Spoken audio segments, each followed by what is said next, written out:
Welcome, everyone. Thank you for being here. I'm so happy to be interviewing my next guest. This is Lisa Swanson, and Lisa is the most sought after expert on helping women over 50 crush their weight loss goals in a naturally progressive way that boosts metabolism, burns belly fat, and keeps it off. Through her signature BASE model, BASE, combining fitness, nutrition, and mindset, women over 50 are finally getting the results they've been struggling to get on their own without depriving diets or hours in the gym. Instead, she teaches them how to enjoy the journey and let go of limiting beliefs that have been holding them back. She is best known for her group coaching program, Metabolic Design, that helps women over 50 reclaim their waistlines so they can live their lives with confidence and joy. Welcome, Lisa. Thank you so much for having me, Kip. I'm so excited to be here today. Oh, lovely.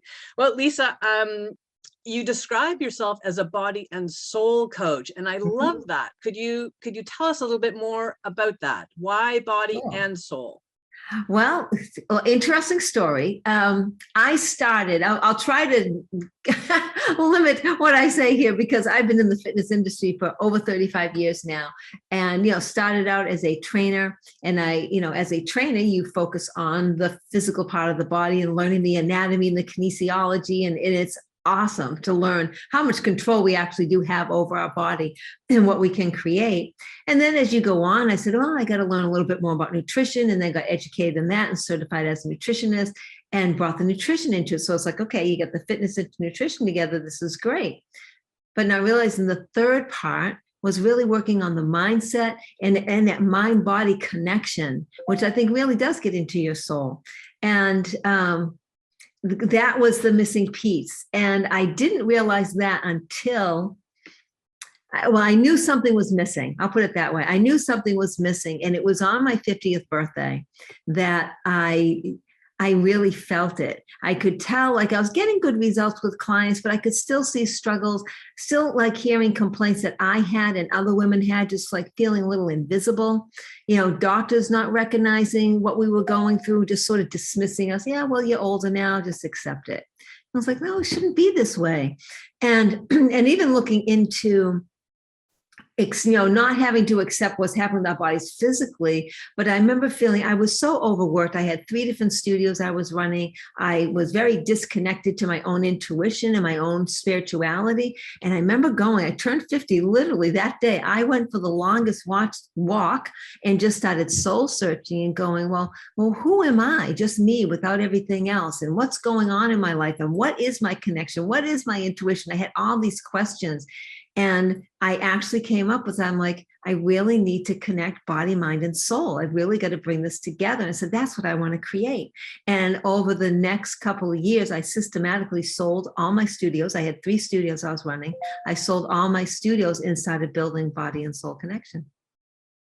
Well, that's an amazing journey. And it's so interesting. So many of the women that I work with and that I've been speaking to have talked about the same things you've touched on there, this feeling of being invisible at this stage in life. I hear that over and over again. The need to connect to something greater than ourselves. And so often that is, you've mentioned intuition, and that's sort of soul-centered approach to living our lives now. Why now you're focused mostly on women over 50? Why did you make that choice? Is it just because that's the stage of life you're in, or do you feel there's a greater need for that particular demographic? I think there's a huge need for women over 50 in this demographic in finding somebody who understands what they are going through emotionally and physically. I would have, before I started body and soul coaching, I would have clients come up to you and say, Lisa, your trainers are great, but they're not you. And I'd be like, well, thank you for the compliment. I love that. But in what way? Tell me more. It's like, they just don't get it. I feel like I'm exercising with, one of my children, and they don't understand the changes my body is going through. All this like push, push, push, and we need to do things differently as we get older. And there's very little research out there to tell women, this is how you do it. Because they're not just the connection with younger trainers not working, like when people call me, it's like, thank God I found somebody who's not in their 20s or 30s that is doing this. But it was also understanding that we have to approach this differently. There's a soul connection, but there's also the physical connection. We're not, at this point, we can't be eating less and exercising more. The old standard, right? It's going to put too much stress on our bodies, and our bodies aren't meant to take that much stress. We have enough stress already with the change in our hormones. We don't have the protection of stress, I should say. And a lot of people don't realize is that actually in this stage in our life, we have to de-stress, exercise less, smarter, right? Not harder, smarter, and eat in a way that balances us. And it's just missing everywhere else. That's so interesting. And, you know, I've heard a kind of expression. It's like an 80-20 ratio in terms of increasing wellness and fitness. I think we always think the first thing we need to do is exercise more, get on the elliptical, get on the treadmill. But in fact, it's the nutrition piece that's maybe more important. Exercise, absolutely, it's vitally important, but it doesn't have the same impact, I would say, as our nutritional choices. Is that a fair statement? Is that something that you're finding as well? Yes, that's definitely a fair statement, but I'd like to clarify just a little bit more. Now, when people ignore the strength training, so for the fitness part, I'm going to talk strength training, because that's actually, strength training is much more important than the cardio. Because remember, we're losing muscle as we get older. We lose naturally 0.5 pound of lean tissue a year. That's a metabolically active tissue. And we're going to get weaker and have poor posture and now injuries and lose our balance. So if we don't work on that strength, that is hugely important. So that part aside, with the nutrition, the strength is going to put the muscle on us and help change inches, help change our body composition. So you can weigh the same, but have more muscle and less fat. But the nutrition is really what gets you to lose the weight. But it's not about dieting down. I think especially women in our age group, I mean, let's face it, we grew up with, the model was be skinny, get thin. It wasn't about strength and muscle. I think it is more so now, but growing up, it was do whatever you can to be as thin as you can, right? Can't be too thin or too rich was a common slogan when we were younger. But that's not what it's about, because if they're just dieting down, they're stressing their body. So the metabolism's going to react, they're losing muscle. So it's about balancing that nutrition in a way that works with your metabolism. And that's what's definitely going to get the weight off. Yeah. And I really like that when you talk about nutrition and diet, that term diet is so, it can be really misleading. And you know, I said in the intro that it's not about deprivation. And I think that's what we equate diet and deprivation. And it's really more about nourishment, isn't it? It's nourishing our bodies. And we think in terms of nourishing, what do our bodies need to feel really nourished? And that's so much more important than just cutting foods out for the sake of looking skinny, because skinny is not necessarily healthy, and especially at this age. Exactly. I had this one woman I worked with. She came to me after going through, I can't remember the name of the diet. It was a diet program that was so restrictive. They actually told you, she was on this for a year, they told you, do not exercise while on this diet. Wow. Right? Yes, you know, Kip, you know. And that's what I was like, don't exercise. Wow. So it turned out when I started training her, she could not lift any weights more than 3 pounds. Wow.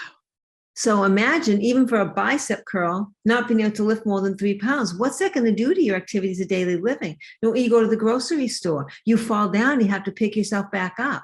Like, imagine what that's doing to your bones.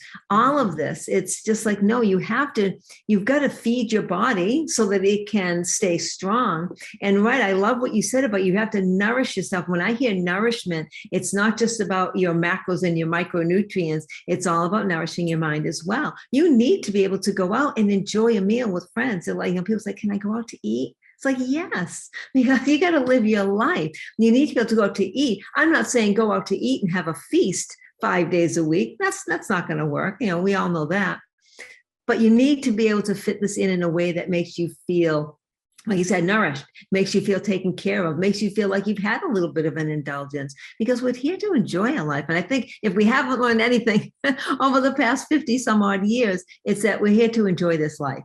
We're not here to, we don't have to white knuckle our way through it. Oh, that's so true. I love that. That's so well said. So I referred to your BASE model in the introduction. Can you tell us a little bit about that? What does BASE, B-A-S-E, stand for, and what is it exactly? Okay, that's a great question. Thank you. So BASE, this is when I was first developing body and soul coaching, and I was thinking, what is it? One of the most important things I need to make sure that everything I do in my program includes, like what is like my mission statement almost. And so the words I came up with that means so much to me and means a lot to my programming is BASE: balanced, adaptable, sustainable, and effective. So what does all that mean?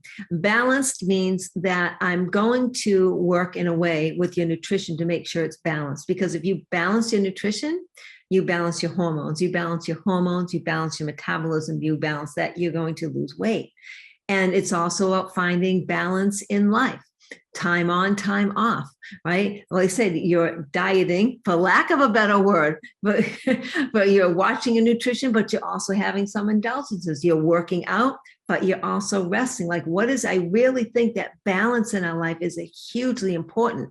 And then on my end of it, I need to be able to balance everything for people coming into my program. I need to be able to say, okay, what's Kip doing right now? And how can I balance out what she's doing to help her move forward?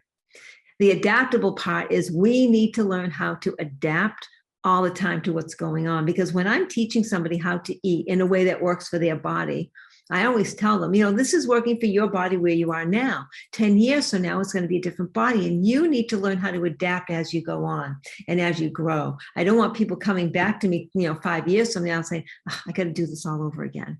Because that, to me, then I'm stuck in with the diet industry, which I don't want to be that. I want to be able to teach people to be their own nutritionists. And you're going to do that by learning how to adapt, whether it's adapting your nutrition because you've gotten older or because you've put on more muscle, or adapting your workout because you had an injury or you're traveling. We all need to make sure that we are adaptable to what's going on in our lives.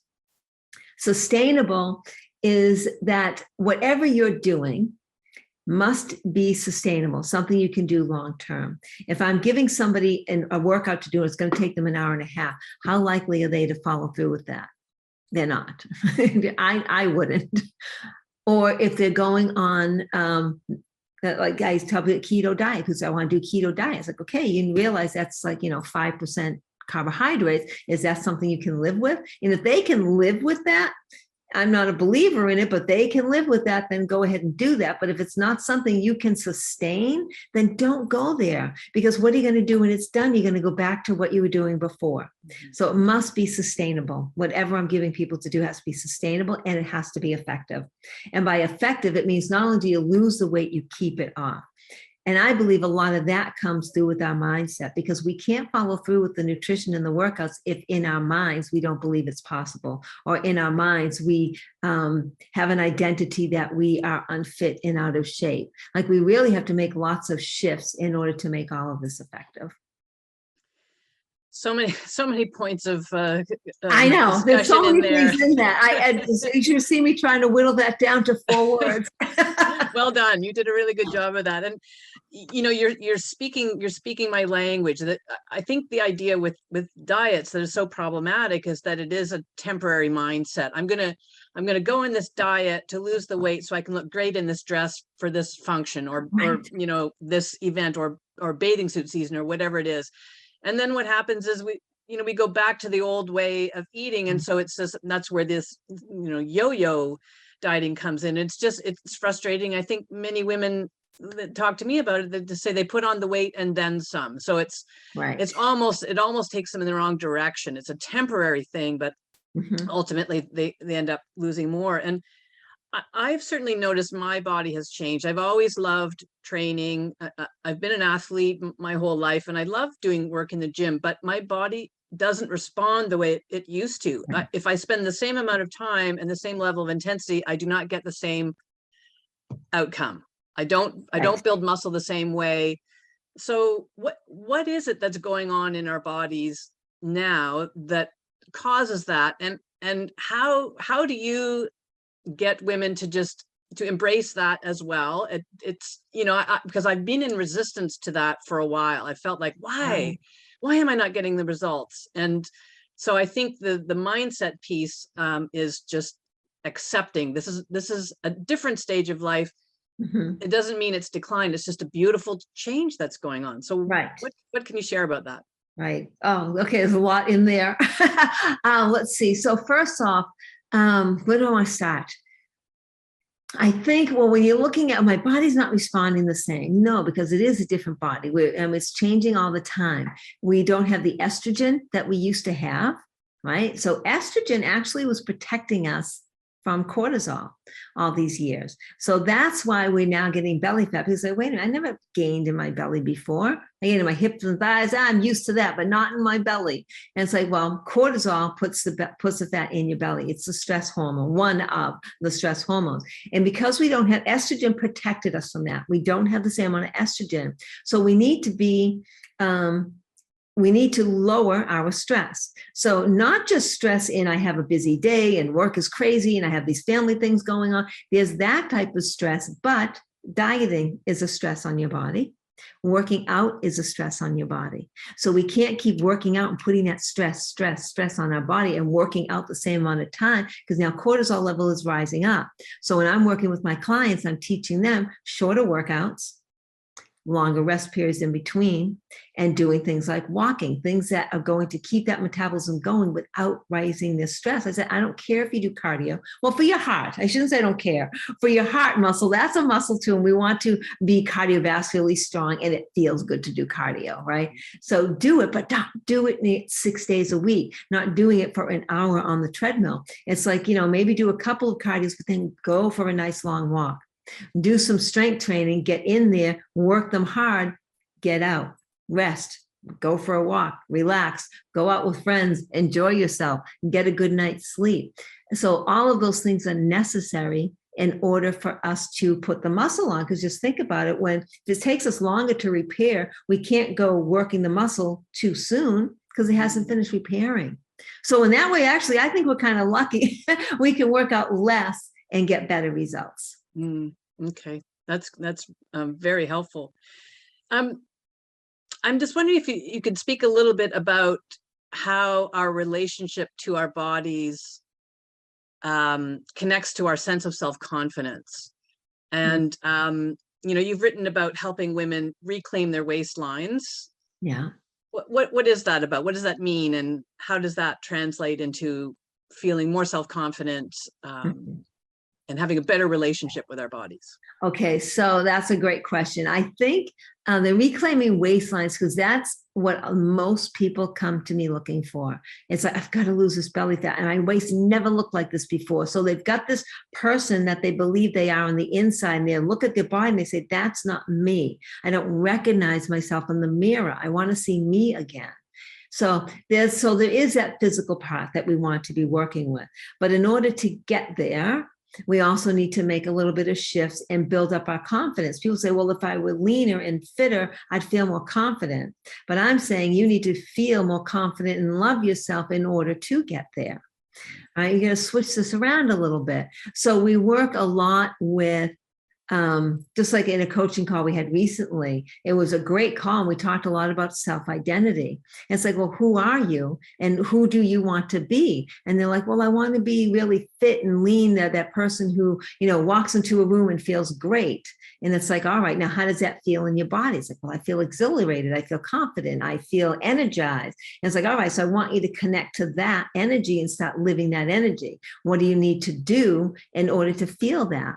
It's like when you go for a walk, start thinking about walking taller and think about confidence as you're walking. I want them to just really embody it in every cell in their body about how they feel, not when they get there, now. Get that feeling now. When you can start feeling that now, and it's amazing what you can accomplish, because all of a sudden it's like you start thinking, oh, wait a minute, I am a fit, strong woman. I am confident. I do feel great. I do like to socialize. And you start feeling better. You start feeding yourself better. and you start feeding yourself better because you believe that's who I am. It's just it's what I do. It's my lifestyle. And you start moving more. And all of this comes back. And when you can shed that stress and you can shed that, that block of trying to find that person in the future, and you can get that person now in your heart, you start shedding the belly fat. It honestly, it starts coming off. That's amazing. And I love this idea about identity. I was just thinking as you were speaking there, I don't know if you're familiar with Michael Bungay Stanier. I think he's originally an Australian. He's in Toronto now, and he's got a company called Box of Crayons, and he's all about leadership and just living your best life. And he's a fun guy. And he has this phrase that he encourages people to adopt. And that is, whatever it is, let's say it's around health and wellness. So I would say something like, I am a healthy athlete, and every day and then you fill in the blank. So I'm a healthy athlete, and every day I work on my fitness, for example. So it speaks to identity. Yes. And it's, there's a difference between who we are and what we do. So, you would not describe yourself as someone who works as a personal trainer. You are a coach. You are a fitness professional. It's who you are. It's in your, I imagine it's in your DNA. You've been doing it for such a long time. So, I am a personal trainer, and every day I support women to live their best lives. So it's a kind of a claiming, isn't it? And I think it speaks to what you're talking about. It's like claiming this identity. And because I am X or Y, then I do these things. But the identity piece comes first. Yes. Oh, I totally agree. And that's another exercise I'll have my clients do. It's like, okay, so who is that person you want to be? Who are you? And it's like, now what does that person behave like? Where are the gaps between what you're doing now and what that person does? Where are the gaps? What's missing? I had this one client, she really wanted to be a runner.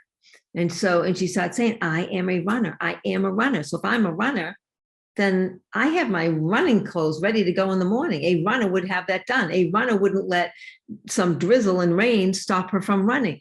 And it was so funny. We went through this great coaching session talking about it. And the next day she got up, and this is something she hadn't run in a long time. She got up and ran a mile right off the bat. And I think there was a lot of adrenaline going in there because she was very excited. And she's like, wow, it felt really great. Because she started identifying as a runner and then connected the behaviors of a runner in order to do that. And it just started flowing. Yeah, it's amazing. And it's our language, isn't it? Our language at the most fundamental level. We use our language to create our reality. And so speaking into this identity then translates into behaviors and shifting habits and ultimately a better, healthier, more vibrant life. I love that. Absolutely. I love that. Absolutely. Yeah, you have to have that mindset part of it. It's so important to be able to connect with what you want and start creating that now. It's like you can't lose weight to love yourself. You've got to love yourself first, and then the weight's going to come off. That's imperative. And I really wish a lot of women would know that. And I feel like in our age group, when you're getting to be over 50, I'm over 60. So I know what I'm talking about. I'm telling you, when you get up here, it's almost like, okay, I had the awkwardness of the 20s trying to search for who I am, got a little more confident in my 30s. And as you go through, we still question ourselves a little bit, but we're still giving and giving. And not that giving is bad. We want to give, but we have to give to ourselves first. And there's nothing wrong with that. And I feel like women coming into this part of our life, this better half of our life coming up, the second half, the better half, it's all right, it's time for me now. It's time for me to really shine and step into who I am.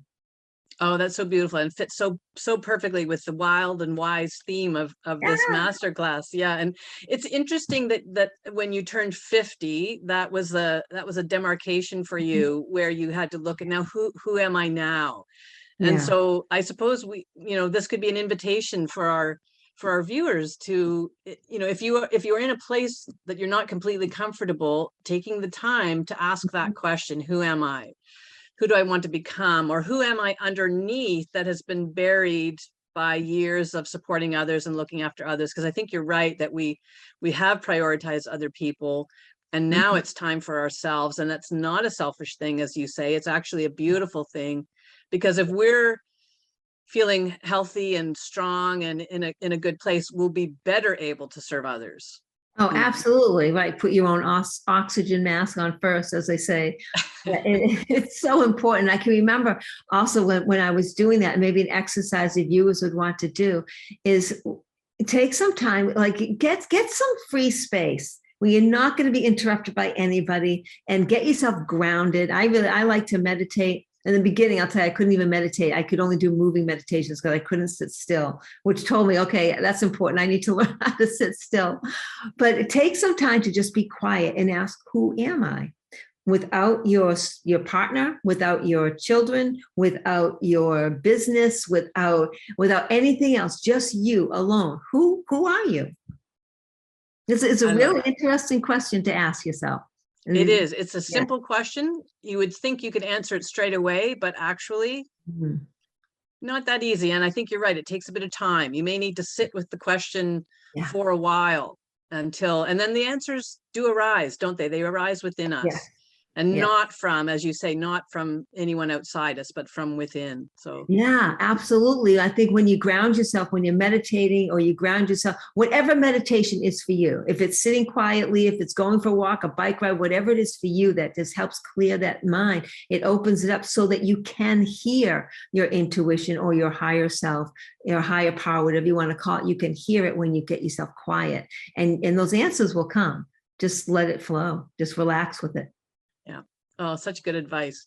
Lisa, I'm just curious, wild and wise, when you hear that phrase, what does that mean for you? Oh, that's a great question. Well, wise, I believe we have been collecting all sorts of wisdom throughout our lives. We've had so many different experiences, and I think they're all there for a reason, to teach us something about ourselves or the world or whatever it is, but we're collecting information. And now we have so much. We are much wiser. We have collected a lot of information. We do know, regardless of what society wants to listen to us or not, we do have a lot of wisdom in us. We've experienced so much, good and bad.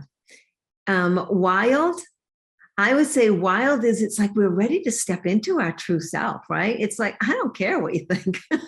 I'm going to be me now. And if that's going to be wild me, that's okay. If that's going to be my introverted me, that's okay as well. Whatever it is, it's okay just to be me. Oh, I love it. That's so beautifully put. Thank you so much. I'm going to wrap this up shortly, but I'd like to invite you to share. You've got a beautiful gift for our viewers today. Would you like to share what that is? Yes, I do. So it is 7 simple solutions to losing belly fat, because this is what people, I know there's so much more to it than just belly fat, but this is what people come to me about. And I put together a nice PDF for you, which you can download. And I give you these 7 tips and hints towards those tips about how you can best implement them, and even a tracker so you can make sure you're following them each day. And so you can start seeing some changes in that waistline, and hopefully you're going to be building some confidence along with that as well. Oh, I love it. That's so generous. Thank you. I know that our viewers will love to get their hands on that. So thank you so much. And we will provide the link for that, so you can access that in an email that will be shortcoming. Lisa, thank you. This has been such a delight to talk to you. I think we could have gone on for at least another hour today. Yeah. But I appreciate your wisdom and your joy for life and the good work you're doing. So thank you for being here. Thank you.